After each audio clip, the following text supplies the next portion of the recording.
The Houthi movement has issued a warning likened to a nuclear-level alert over Saudi airspace, a stark declaration meant to signal the highest level of threat and prompt immediate international attention. After a Saudi-launched missile struck Sanaa airport, Houthi authorities quickly responded by announcing a no-fly zone, claiming the measure is necessary to protect their territory and prevent further strikes. The new security order has pushed airlines to reroute or suspend flights, a disruption that analysts warn could permanently alter commercial aviation patterns in the region and shift global flight logistics. The Houthis issued a blunt demand to the international community: treat our warnings as credible and immediate, while imposing a ban on flights transiting Saudi airspace that they say will be enforced until their security concerns are addressed. In the wake of the airport attack, the Houthis reiterated threats reminiscent of tactics used against Israel, explicitly targeting Saudi airspace and signaling a willingness to escalate strikes if their conditions are not met. The Houthis have issued a clear warning to international carriers, urging them not to operate in Saudi Arabian airspace until the restrictions they oppose are formally lifted and safety guarantees are provided. The Yemeni group publicly implored airlines and governments to take our warnings seriously, framing the plea within a wider context of escalating regional tensions and the very real possibility of further military reprisals. That advisory comes on the heels of reports that Saudi forces conducted a strike aimed at Sanaa International Airport, an attack that sharply heightened fears about the safety of nearby civilian flights. Tensions spiked after a Mahan Air plane from Iran landed in Sanaa, which is under Houthi control, prompting alarm among regional actors and observers who saw the arrival as politically and militarily significant. According to Houthi statements and unconfirmed reports, that aircraft was carrying senior movement leaders returning from travel in Iran, a detail that added to the diplomatic sensitivity of the flight. The delegation's trip was reportedly to attend the funeral of Iran's former supreme leader, Ali Khamenei, an event that underscored the close political and ideological ties between Tehran and the Houthi leadership. Saudi forces are reported to have struck Sanaa International Airport around the time the aircraft was returning from Iran, an action that Houthi officials say directly endangered the plane and its passengers. Following the strike and growing concerns for its safety, the plane diverted and was able to make a safe landing at Al-Hudaydah, the Red Sea port city, according to local authorities. The Houthis warn that civilian flights remain at risk as long as Sanaa airport faces what they describe as an effective blockade, arguing that restricted access and military threats make operations unsafe. This aviation advisory arrives amid a renewed flare-up of tensions centered on Yemen's principal international airport, turning what had been tentative post-conflict normalcy back into a flashpoint.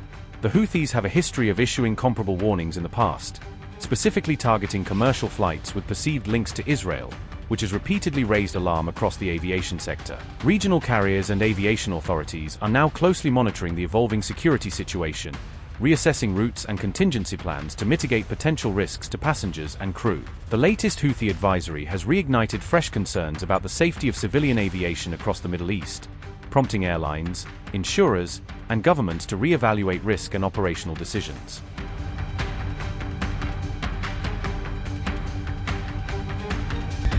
Yemen says the Bab al-Mandab Strait will be shut alongside the Strait of Hormuz if the conflict continues to escalate.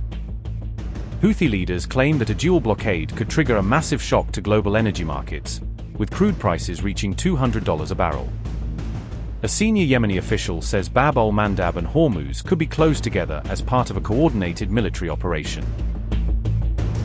Mohammed al-Farah, a member of the Houthi political bureau, said, and I quote, "If the current situation aggravates, the Bab al-Mandab Strait and the Strait of Hormuz will be closed in an operational alliance.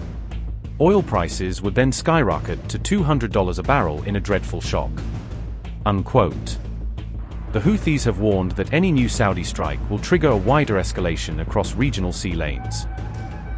The group also says its forces are prepared to strike deep inside Saudi Arabia if Riyadh launches further attacks.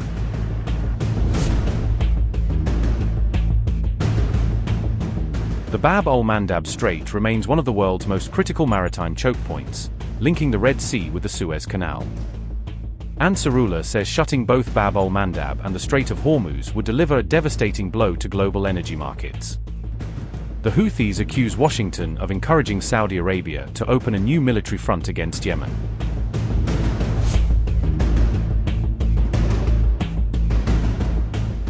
Yemen has accused Saudi Arabia of targeting Sanaa International Airport in violation of international humanitarian law.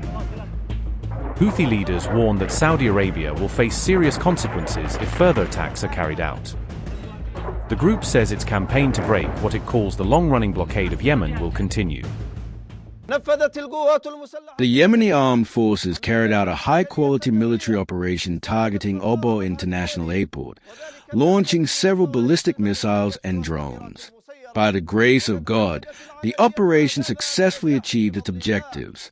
Through its reckless decision to launch an unjust attack on Sanaa International Airport, the Saudi enemy bears full responsibility for this brutal aggression, which served the American Zionist enemy, as well as for the resulting repercussions. The Yemeni armed forces are determined to stand firm in repelling the aggression and lifting the unjust blockade on our country. In this context, we warn all airlines against flying through Saudi Arabian airspace and urge them to take our warning seriously until the blockade on Sanaa International Airport is lifted. Meanwhile, reports say President Donald Trump has backed a proposed Saudi military operation against the Houthis.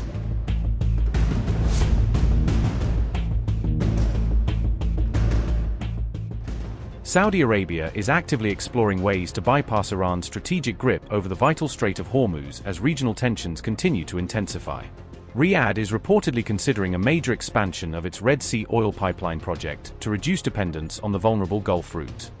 If implemented, Saudi Arabia's ambitious move could provoke strong reactions from both Iran and its Houthi proxy forces in neighboring Yemen. The details of Saudi Arabia's evolving energy strategy were revealed in an exclusive investigative report published by Reuters.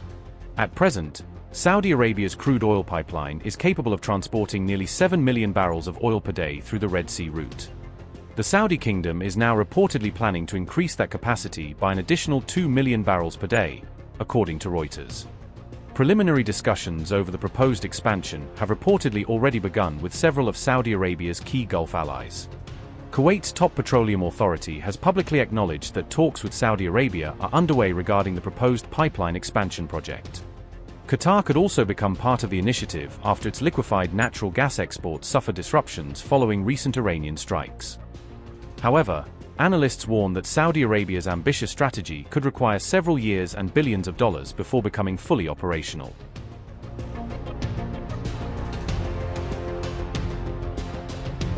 Why Saudi is racing for an escape.